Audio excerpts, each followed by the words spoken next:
So basically, my area of interest was a third party, basically a vendor network security, basically. And basically, it just talks about how, like, in today's world, organizations usually rely on like third party vendors and like service providers to basically like separate a variety of aspects to their operations, including IT infrastructures, software solutions, and data management. And while such of these partnerships can be beneficial, it also gives a lot of risk. And the purpose basically of my assignment is basically to outline all the risk and consequences related with these and the goals basically. So the risk and consequences that so far is some of the risks are unauthorized access. The standard for that would be access to restricted and authorized personnel. The methodology would be review access controls and permissions. And the consequences would be unauthorized access to vendor networks can lead to data breaches and espionage. And this really just shows this is one of like the more common type risks. And then another risk would be inadequate data encryption. And the standard for this would be data transmission encrypted with strong protocols.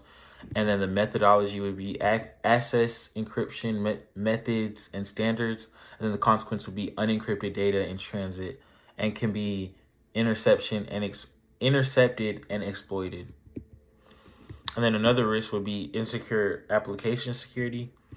The standard for this would be security best practices followed in application development. The methodology would be to review application code and security practices. And then the consequence for this would be vulnerable applications can be exploited for unauthorized access or data breaches.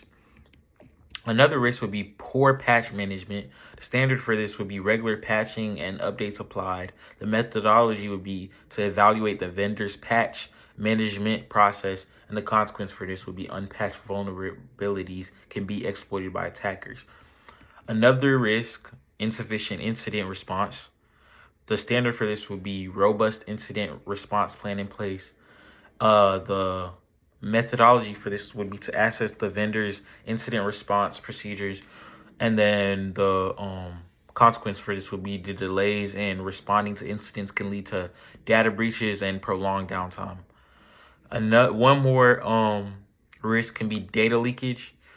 The standard for this is data leakage can prevent measures in place, and that really can delay like some measures. It can delay some procedures sometimes. And one of the methodologies for this would be analyze data loss and prevention mechanisms. This can be very useful because like it will basically eliminate the whole problem in the first place. But sometimes this cannot be effective because it's going to be hard to analyze sometimes hard to analyze data for some people. And then the consequence for this would be data leakage can result in financial and reputational damage. And that's really bad at the end of the day because it deals with money. And at the end of the day, it's your reputation. So like this is probably one of the more important types of risks that people would really need to look at. And then let me go over here. Basically,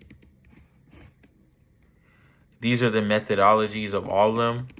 For unauthorized access, to review the vendor's access control list and permissions to ensure that access is restricted to authorized personnel only, and verify the implementations of multi-factor authentication. And that's basically just making sure that certain people have certain roles to basically authenticate everything. And then another one would be insecure application security. The methodology for this is to conduct a code review and security assessment of the vendor's applications to identify vulnerabilities and ensure the secure coding practices are followed. And this is very useful also because it's like basically another protocol to basically ensure safeness. And this, I feel like this one's very effective. Another one would be port patch management. and that's to review the vendor's patch management process to confirm that they regularly apply security updates and patches to their systems and applications. This, at the end of the day, just make sure everything's up to date, and that can really help with like security and stuff like that.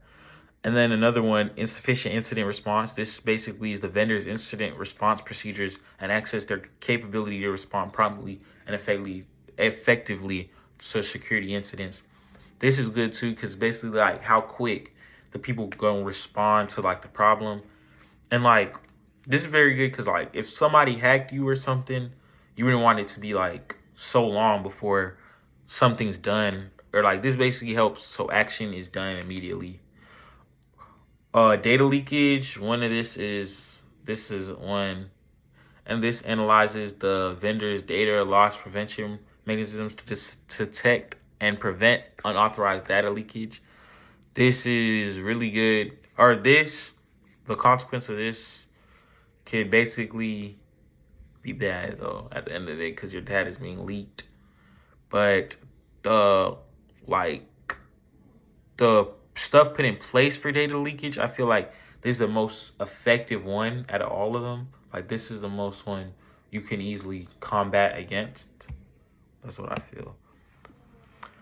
Some failure to address these risks in third-party vendors can lead to severe consequences for the organization. This includes data breaches that expose sensitive information, resulting in legal and financial liabilities, compromised network integrity, leading to operational disruptions and downtime, loss of customer trust, and damage to the organization's reputation overall, and legal consequences and regulatory fines for non-compliance with data protection laws.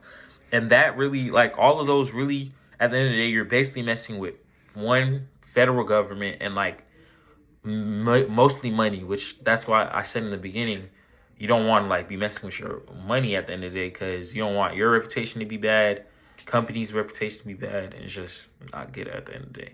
So in conclusion, the third-party network security is basically essential to protect an organization's data, reputation, and operations when engaging with third-party vendors by identifying these risks and implementing the proposed methodology.